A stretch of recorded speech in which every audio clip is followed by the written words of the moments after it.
নমস্কার বন্ধুরা, প্রত্যেক বছরের মতো এবছরও দুর্গাপুজো উপলক্ষে আমার মেয়ের নাচের অনুষ্ঠান ছিল। ওই জন্য সাজুগুজু করে মা আর মেয়ে মিলে আর গ্রুপের আরও যারা সবাই ছিল সবাই মিলে বেরিয়ে পড়লাম। তো গিয়ে দেখি নাচ শুরু হয়ে গেছে সেই দুপুর থেকে। আমার মেয়েদের গ্রুপের নাচটা একটু দেখতে ছিল, তাই বসে পড়লাম অন্য সবার নাচ দেখতে। তো প্রত্যেকের নাচ তো খুব অসাধারণ হয়েছিল। এ বলে আমায় দেখ, ও বলে আমায় দেখ, আর এইদিকে বাইরে পড়ছে মুষলধারে বৃষ্টি। আমরাও ঢুকলাম হলে আর শুরু হয়ে গেল বৃষ্টি। তো কারোর উপর থেকে তো চোখই ফেরানো যাচ্ছিল না।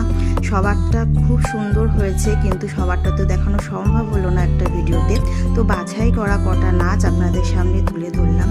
আর সব থেকে সুন্দর হয়েছিল পুচকু একদম ছোট্ট ছোট্ট বাচ্চাগুলোর নাচ।